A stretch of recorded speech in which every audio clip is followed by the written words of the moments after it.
బాబు, కొత్త జంట కదా, మీ ఇద్దరి పేరు మీద అర్చన చేయిస్తే బాగుంటుంది. అవును కార్తీక్, పెళ్ళయ్యాక ఇద్దరం గుడికి రావటం ఇదే ఫస్ట్ కదా, అర్చన చేయిద్దాం. అలాగే. పంతులు గారు, పూజ కార్తీకుల పేరు మీద అర్చన చేయించండి. అలాగేనమ్మా. పైడిపాల గోత్రం కార్తీక నామధేశ పైడిపాల గోత్రోద్భవస్య పూజ నామధేశ పైడిపాల గోత్రోద్భవస్య శతమానం భవతి శతాయు పురుష శతేంద్రియాయుష్యేంద్రియే ప్రతిష్టతే. ఓం గణానాం త్వా గణపతిగుం హవామహే కవిం కవీనాముపమశ్రవస్తమం జ్యేష్ఠరాజం ధ్యాయామి ఆవాహయామి రత్నసింహాసనం సమర్పయామి పాదయోపాద్యం సమర్పయామి అస్త్రవైద్యం సమర్పయామి. అమ్మ హారతికెళ్ళకద్దుకోండి. శతమానం భవతి శతాయు పురుష శతేంద్రియాయుష్యేంద్రియే ప్రతిష్టతే.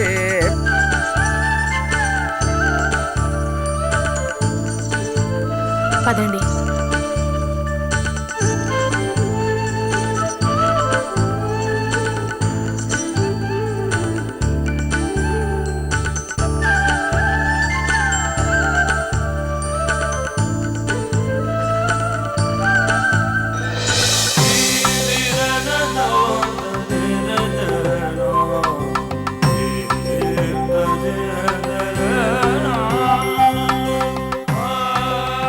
మీరు మాట్లాడుతూ ఉండండి, నేను ఇప్పుడే వస్తాను.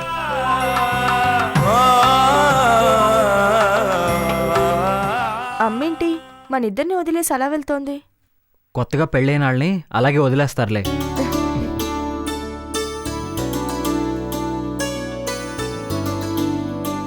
కార్తీక్, అమ్మ వెళ్ళి ఇంతసేపు అయింది, ఇంకా రాలేదు. వెళ్ళి చూద్దామా? పద. ఎందుకైనా మంచిది నువ్వు అటెళ్ళి వెతుకు కార్తీక్, నేను ఇటెళ్ళి చూస్తాను.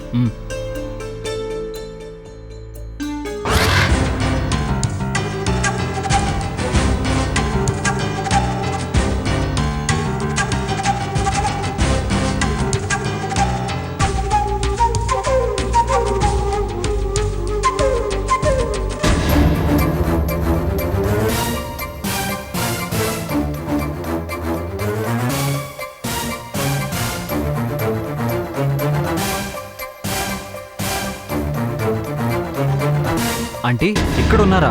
ఎంత కంగారు పడ్డామో తెలుసా? గుడి చూద్దామని అటు వెళ్ళాను బాబు. అక్కడే నవగ్రహాలు కనిపిస్తే పూజ చేసుకుని వస్తున్నాను.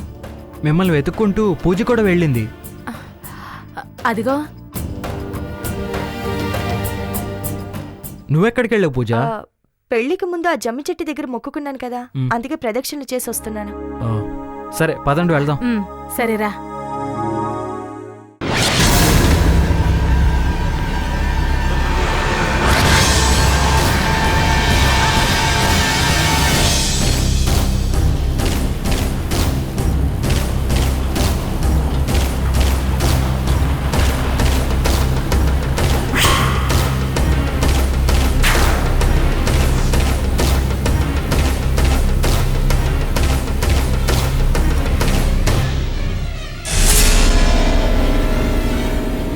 మీరు ఇక్కడే ఉండండి, అసలే మేడం కోపం మీద ఉంది.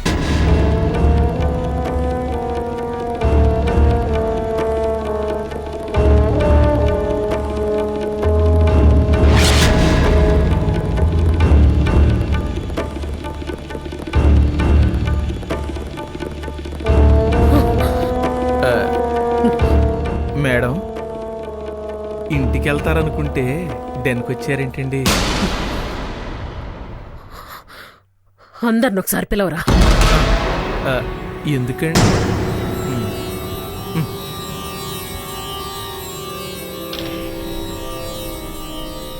ఒరేయ్, అమ్మగారు రమ్మంటున్నారు, తొందరగా రండి. రండిరా.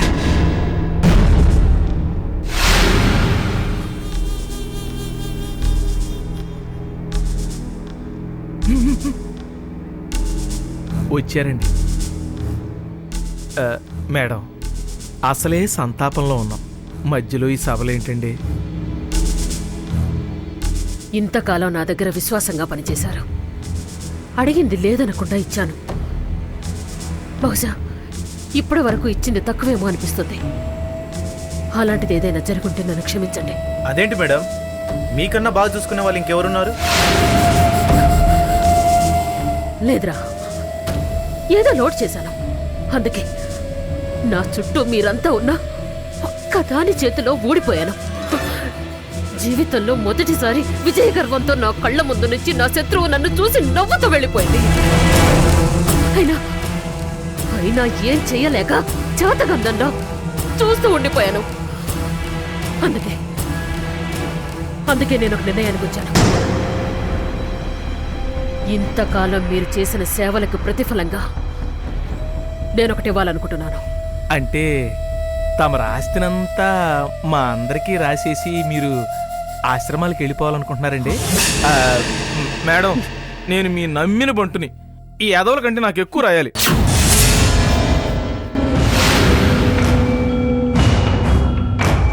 ఇప్పటి వరకు మీరు చేసిన సేవలకి కృతజ్ఞతగా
ఎక్కువ కావాలన్నావుగా, 2 బుల్లెట్లు ఎక్కువ ఇస్తాన్రా. తీసుకో. నేను అడిగింది ఇనుప గుళ్ళు కాదండి. కుదరదురా. నేను వెళుతుంటే నా వెనక సైన్యంలా మీరంతా వచ్చేవారు. ఇప్పుడు నేను వెళుతున్నానుగా, నాతో పాటు మీరంతా రాకపోతే ఎలా? ఒక్కదాన్ని వెళ్ళలేనురా, వెళ్ళలేను. రేయ్!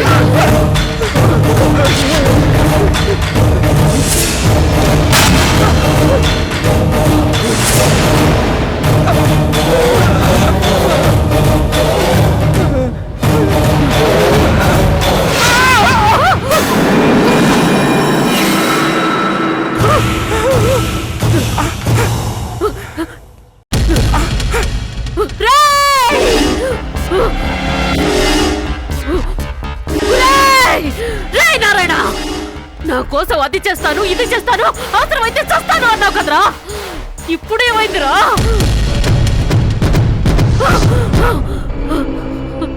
నువ్వు కూడా మోసం చేస్తున్నావు కదరా.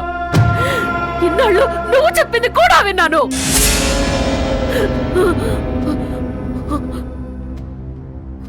ఇక వినడానికి యశోధర ఉండదు. పూజా! పూజా! శ్రీధర్! పూజా! శ్రీధర్, నీ కూతురు నిన్ను గెలిపించిందిరా. నువ్వే గెలిచావు శ్రీధర్, నువ్వే గెలిచావు. నువ్వే గెలిచావు శ్రీధర్, నువ్వే గెలిచావు. నువ్వే గెలిచావు శ్రీధర్, నువ్వే గెలిచావు.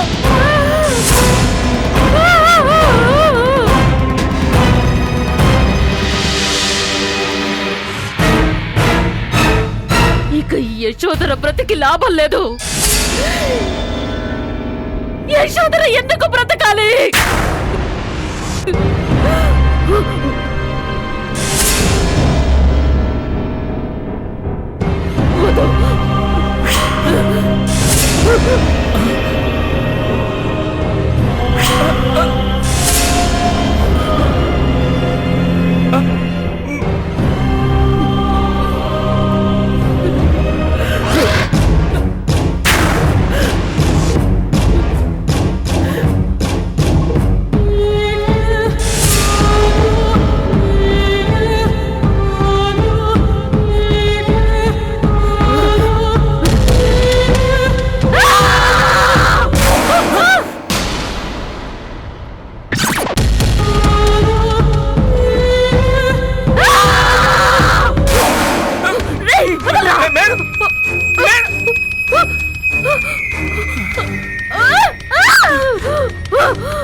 అనుకుంటున్నారండి?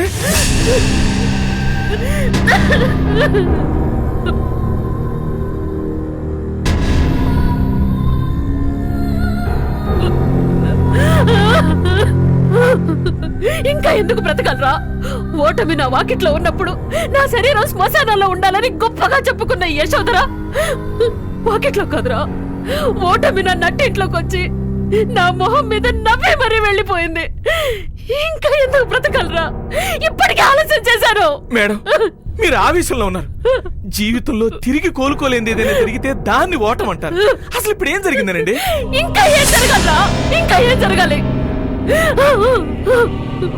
ఆ శ్రీధర్ గడి కూతుర్ని నా చేతిలో పెట్టుకుని ఆడించాలనుకున్నాను, కానీ అదే నాతో ఆడి గెలిచింది. ఈ విషయం తెలిస్తే ఆ శ్రీధర్ గడు వెకిలిగా నవ్వుతూ నా కూతురు చేతుల్లోనే ఓడిపోయావు కదే అంటే అప్పుడు మానసికంగా చచ్చే కంటే ఇప్పుడు చావడమే మంచిది కదరా. 45 సంవత్సరాల జీవితంలో 20 సంవత్సరాలు పగ ప్రతీకారాల కోసమే, అది ఆ శ్రీధర్ గారి కోసమే. ఆ శ్రీధర్ గారిని సాధించడం కోసం నేను మనసు చంపుకొని మనిషి కాకుండా బ్రతికానురా. ఆడతనం మర్చిపోయి అమ్మతనం మర్చిపోయి రాయిలా బ్రతికాను కదరా. ఇలా ఓడిపోవడానిక ఇంత జీవితాన్ని ఖర్చు పెట్టింది. ఏదో ఒక్కసారి ఇట్లా జరిగిందని ఓడిపోయాను అనుకుంటే ఎట్టగండి? ఏమీ చెయ్యకుండా చచ్చిపోతేనే నిజంగా ఓడిపోయినట్టు. ద గ్రేట్ యశోదర పూజ అనే చిన్నదాని చేతిలో ఓడిపోయి చచ్చిపోతే లోకం అప్పుడు నిజంగా నవ్వుకుంటుందండి. అట్టా జరగకూడదు. ఆలోచించండి. ఏం చేస్తే వాళ్ళు మీ దారిలోకి వస్తారు, ఏం చేస్తే మీ పగ చల్లారుద్దో ఆలోచించండి. ఈసారి మీరు చేసే ప్లాన్ వాళ్ళకి తెలియకూడదండి. అట్టా ఆలోచించండి.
ఆగండి.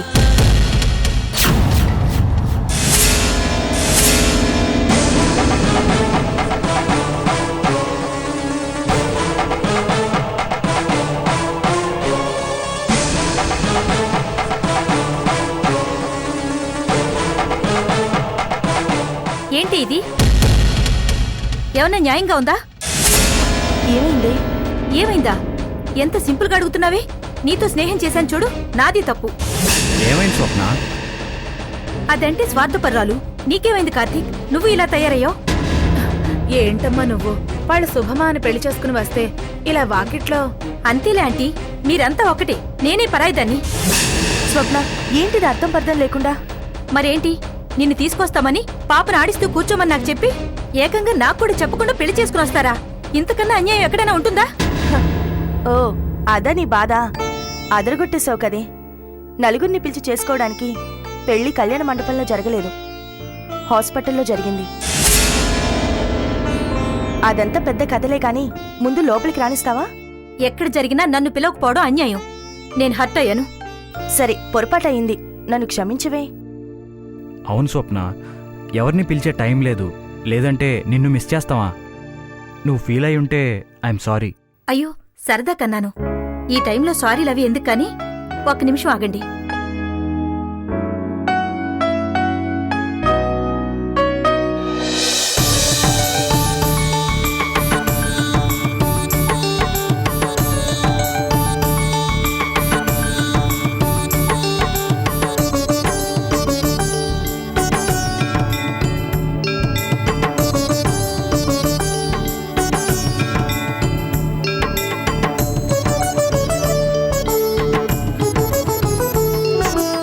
ఇక లోపలికి రావచ్చా?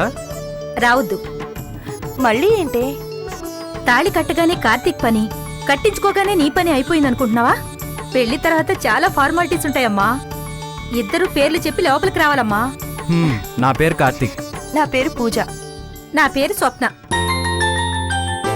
అలా కాదమ్మా, ఎవరి పేర్లు వాళ్ళు కాదు. భర్త పేరు భార్య, భార్య పేరు భర్త చెప్పాలి. చెప్పండి. తన పేరు పూజ. మ్మ్. తన పేరు తన పేరు తన పేరు కార్తీక్. జరగవే. ఆగాగు. ఇంకేంటి? లోపలికి రావాలంటే మామూలు ఇవ్వాలి. మామూలా? అదేంటి? అదంతే.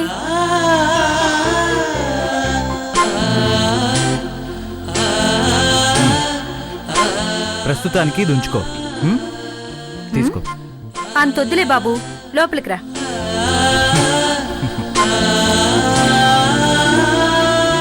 ఇవన్నీ నీకెలా తెలుసే? 4 పెళ్లిళ్ళు చేసుకున్నానుగా, ఆ ఎక్స్పీరియన్స్.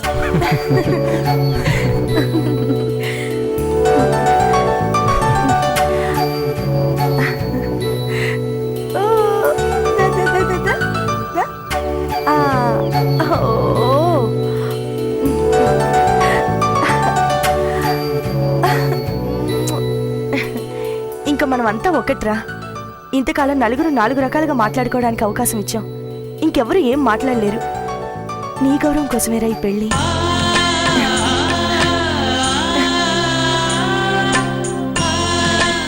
ఇప్పుడు నీకు ఏ భయమూ లేదు కాదు కార్తీక్? ఇంతకాలం మన గురించి మాట్లాడుకున్న వాళ్ళ నోళ్ళు ఇంతటితో మూత పడతాయి. ఇంకా నన్ను, నా బిడ్డని, నిన్ను ఎవ్వరూ ఏం చేయలేరు. ఈ క్షణం కోసమే కార్తీక్ ఇంతకాలం నేను ఎదురు చూసింది. ఇప్పుడు ఎవరినైనా మాట్లాడమని మన గురించి కొట్టేస్తాం కాదు తల్లి? చిచి.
మా నాన్న ఏదో చేస్తాడు, ఈ పెళ్లి ఆపుంటాడు అని ఎంతో ఆశగా ఎదురు చూసే చందుకి ఈ వార్త ఎలా చెప్పాలి? ఈ మాట చెప్పి నా బిడ్డ మొహం నేను ఎలా చూడాలి? ఇది వింటే చందు తట్టుకోగలదా? చెప్పలేను. ఈ వార్త నా బిడ్డకు నేను చెప్పలేను. భగవంతుడా,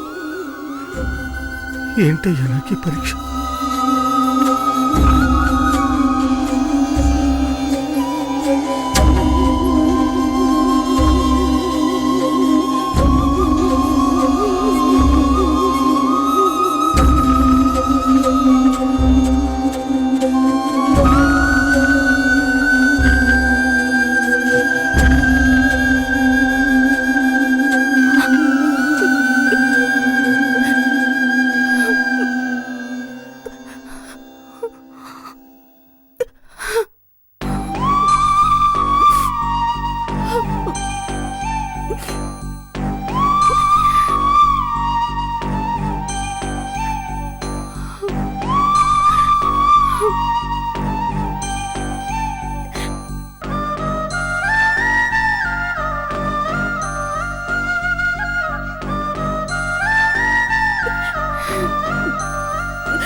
ఎందుకక్క బాధపడతావు? ముహూర్తం టైం కూడా అయిపోయింది. కార్తీక్ హాస్పిటల్లోనే ఉన్నాడు. తనని కనిపెట్టుకుని నాన్న కూడా అక్కడే ఉన్నాడు. ఎట్టి పరిస్థితుల్లో నాన్ని పెళ్లి జరగనివ్వడక్కా. లేదురా, ఎందుకో నా మనసు కీడు శంకిస్తోంది. ఏదో జరిగింది, అదేంటనేది అర్థం కావడం లేదు. పెళ్లి జరగకపోయుంటే ఈ పాటికి నాన్న ఫోన్ చేసి ఉండాలి. ఏ ప్రాబ్లం వల్ల ఫోన్ చేసుండ్రు. పెళ్లి జరుగుంటే ఈ పాటికి ఫోన్ వచ్చుండేది. నువ్వు అనవసరంగా కంగారు పడకక్క. ఏం కాదు, నాన్న కూడా ఈ గుడ్ న్యూస్ చెప్పడానికి ఈ పాటికి వస్తూ ఉంటాడు. చూస్తానుండు.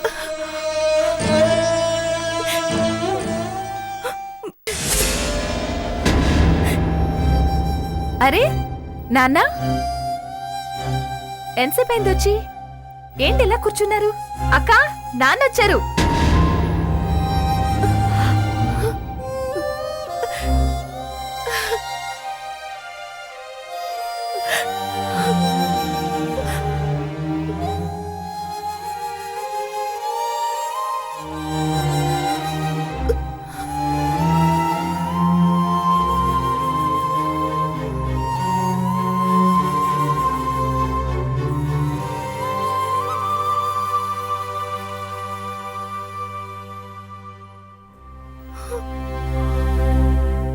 ఏంటి నన్ను అలా ఉన్నారు? పెళ్ళి ఆగిపోయినట్టేగా?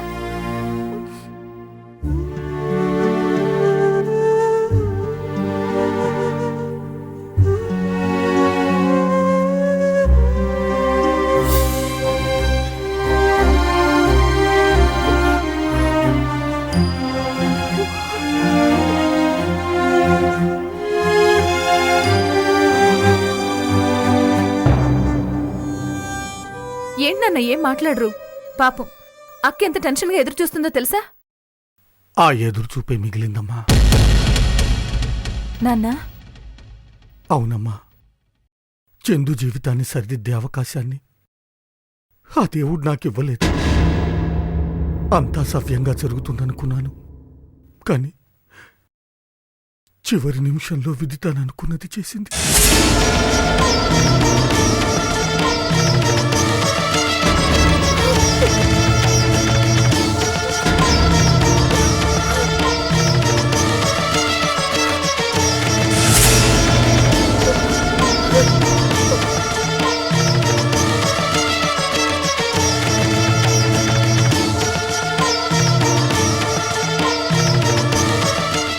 ఇక ఎప్పటికీ ఎవరూ చందుకి న్యాయం చేయలేరు.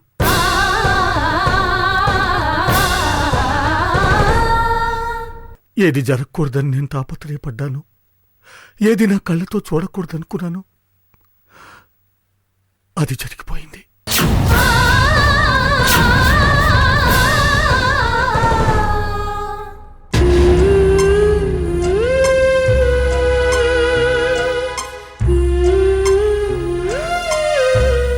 కార్తీక్ పూజల పెళ్లి జరిగిపోయింది.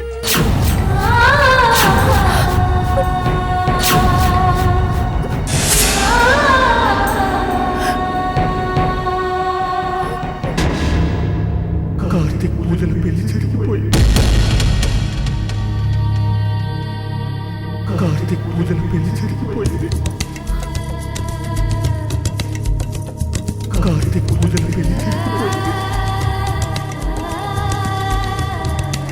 కార్తీక్ పూజల పెళ్లి జరిగిపోయింది. కార్తీక్ పూజల పెళ్లి జరిగిపోయింది. అక్క, అమ్మా, చందు, అమ్మా, చందు, అక్క, అమ్మా, చందు, అక్క, అమ్మా, అక్క, అమ్మా, అక్క, చందు, మాట్లాడమ్మా, అక్క, అక్క చూడక్క. చందు, చందు. స్వప్న, ఏంటివన్నీ? పెళ్లి చేసుకుని నింపాదిగా కూర్చున్నారు. మీలా మేం కూర్చోగలవా? పెళ్లి తర్వాత చాలా తతంగాలుంటాయి. ఇంట్లో పెద్దవాళ్ళుండుంటే వాళ్ళు చూసుకోవాల్సిన పనులివి. కానీ ఏం చేస్తాం, మాకు తప్పడం లేదు. త్వరగా వెళ్ళి రెడీ అయితే నేను వెళ్ళి పూజను రెడీ చేస్తాను. అనవసరంగా నీకు ట్రబుల్ ఇస్తున్నావు. స్నేహితులన్నాక తప్పేదేముంది? నువ్వు త్వరగా రెడీ అవ్వు. ఈలోపు నేను పూజను రెడీ చేస్తాను.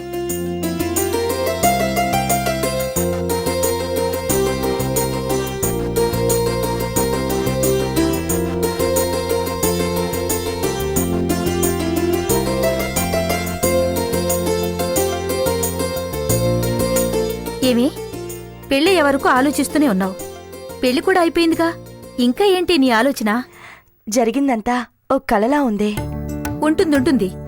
వెళ్ళి రెడీ అవ్వు. ఏంటి ఇవన్నీ? మరేం చేస్తావమ్మా, శోభనానికి ఏ ముసలి ముతుకువాళ్ళు ఏర్పాట్లు చేస్తారు. ఇక్కడ ఆ ముసలిదాన్ని నేనే అయిపోయాను. తప్పదుగా, స్నేహధర్మం.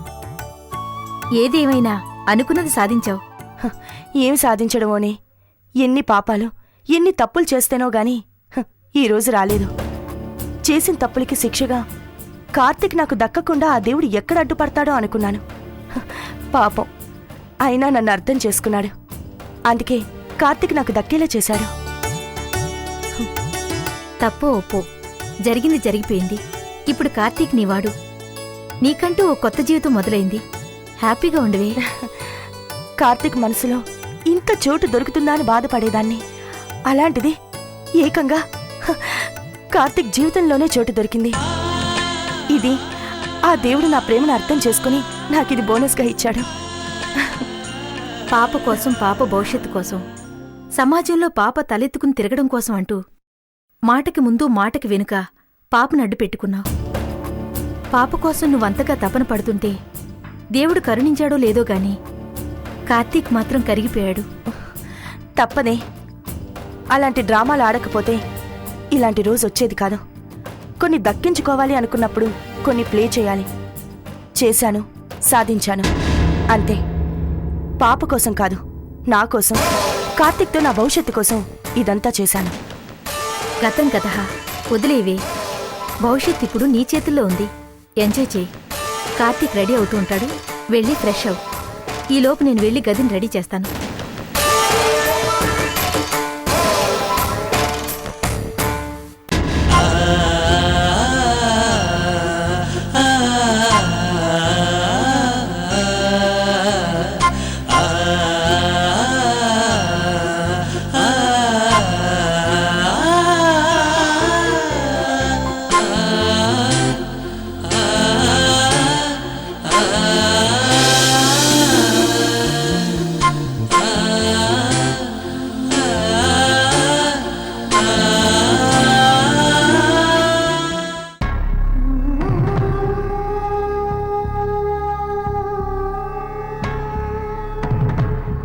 డాక్టర్ గారు, చందు పరిస్థితి?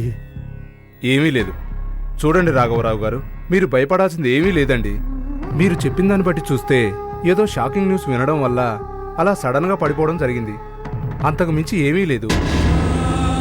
కాకపోతే అమ్మాయి ఆలోచనల వల్ల కావచ్చు, లేదా స్ట్రెస్ వలన కావచ్చు, బాగా నీరసంగా ఉంది. నేను రాసిచ్చిన మెడిసిన్స్ 4 రోజులు కంటిన్యూ చేయండి.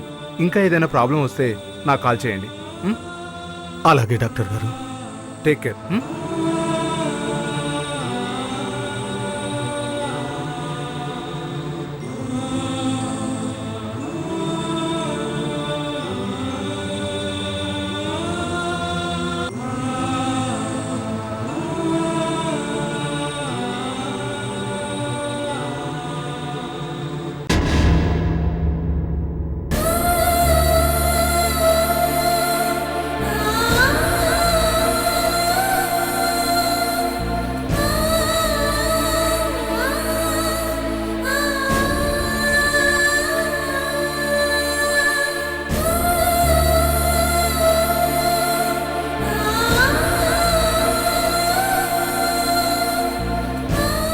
అక్క,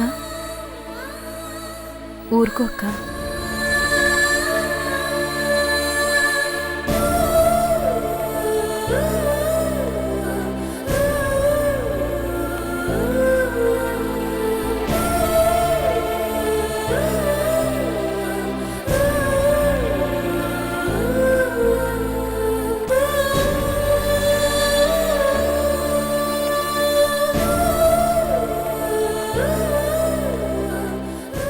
ఎప్పుడూ నీ కళ్ళల్లో కన్నీళ్లు చూడకూడదని చిన్నప్పటి నుంచి అనుకున్నానమ్మా.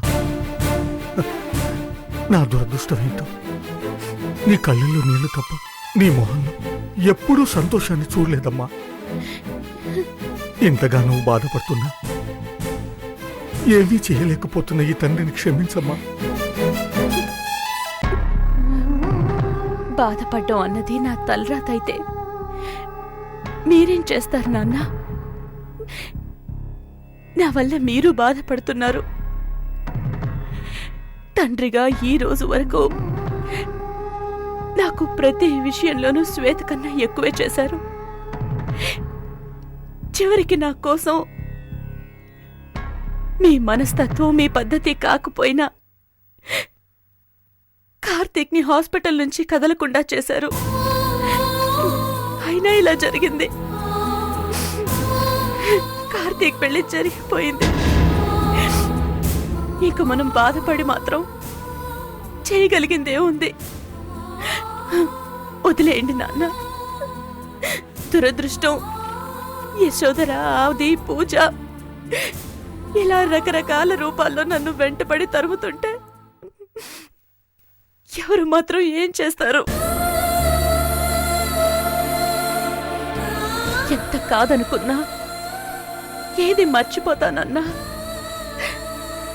నా లోపల ఒక చిన్న ధైర్యం ఉండేది. ఎప్పటికైనా కార్తీక్ నా వాడవుతాడని. కానీ ఇంత నిర్భయంగా నన్ను, నా ఆలోచనల్ని వదిలించుకొని పూజకి దగ్గరవుతాడు అనుకోలేదు. అదే బాధగా ఉంది.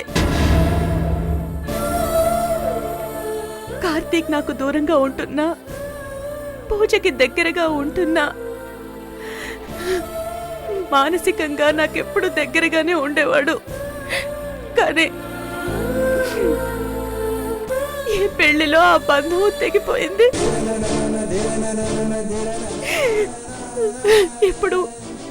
ఇప్పుడు ఒంటరితనం నన్ను బాధ పెడుతోంది నాన్న.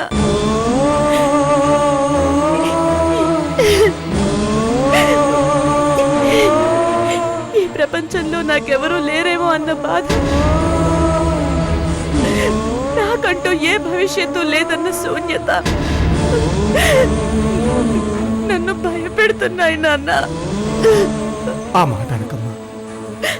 ఈ ప్రపంచంలో నీకంటూ ఎవరున్నా లేకపోయినా ఈ తండ్రి నీకోసం ఉంటాడు.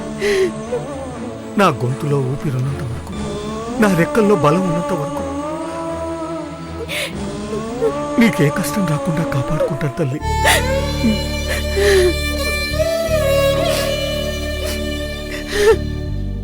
అవునక్క, ఒకరు నీ వెంట రాలేదని ఇంకెవరూ నీకోసం లేరనుకుంటే ఎలా? కార్తీక్ ఎవరు? మధ్యలో వచ్చాడు. నువ్వు పుట్టినప్పటి నుంచి నీతో మేమున్నాం, ఈ రోజుకి ఉంటున్నాం, ఎప్పుడు నీ వెంటే ఉంటాం. ఈ మగాళ్ళంతా ఇంతేనక్క. మనిషి విలువ, మనసు విలువ వాళ్ళకి తెలీదు. ఆకర్షణకి లొంగిపోతారు. కొత్తగా ఆడది పరిచయం అయిందంటే 25 ఏళ్లు కాపురం చేసిన భార్యనే మర్చిపోతారు. కార్తీక్ అందుకు అతిథుడేం కాదక్క. నిన్ను మోసం చేసి నీ ప్రేమను అర్థం చేసుకోలేని కార్తీక్ ఇంతకింత అనుభవిస్తాడు, నాశనమైపోతాడు. మనం బాధపడుతున్నామని ఇతరులు బాధపడాలని కోరుకోవడం తప్పు. అయినా కొత్తగా పెళ్ళై కొత్త జీవితంలోకి అడుగు పెడుతున్నాడు. అలా శపించడం మంచిది కాదు. ఇదిగో ఈ మంచితనమే అందరికీ నిన్ను మోసం చేయాలనే ఆలోచనలకి ఊపిరి పోస్తున్నాయి.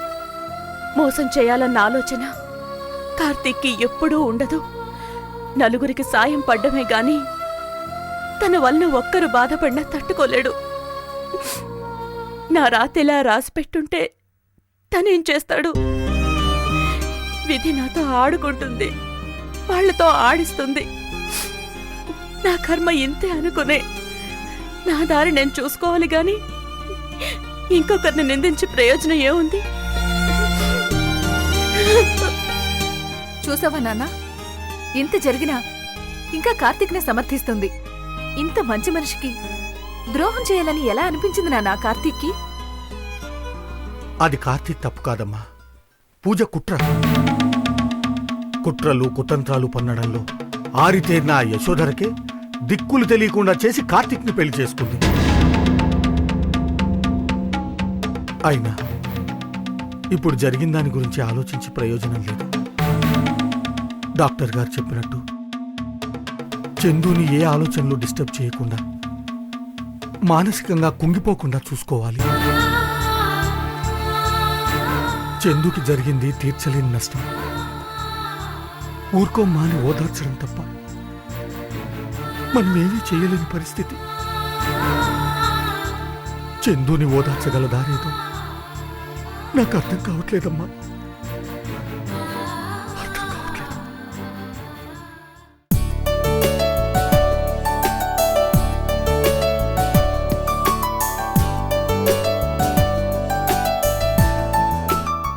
సారీ చందు, ఇలాంటి రోజు మన ఇద్దరి జీవితంలో రావాలని ఆశపడ్డాను, కానీ రాలేదు. మరెవరితోనూ ఇలాంటి రోజు నాకు వద్దు అనుకున్నాను, కానీ మాట మీద నిలబడలేకపోతున్నాను. నా కోసం కాదు, మన బిడ్డ కోసం ఎన్నో కష్టాలు అవమానాలు పడి ఇప్పటికీ పాప గురించి పాప భవిష్యత్తు గురించి బాధపడే పూజ కోసం.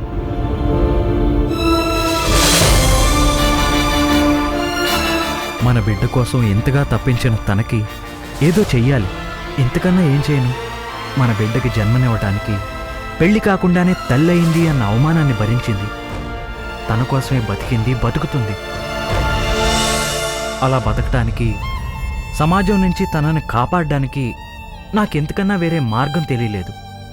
అందుకే నీది అనుకున్న స్థానాన్ని తనకిచ్చాను. అర్థం చేసుకుంటావు కదూ?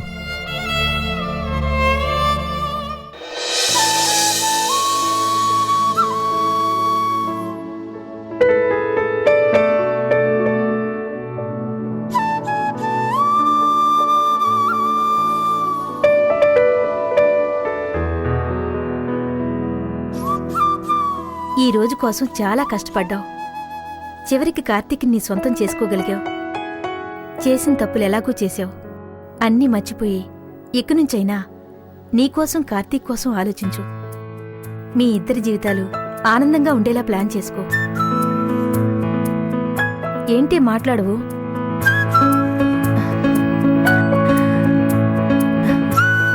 మాటలు రాని క్షణాలే ఇవి.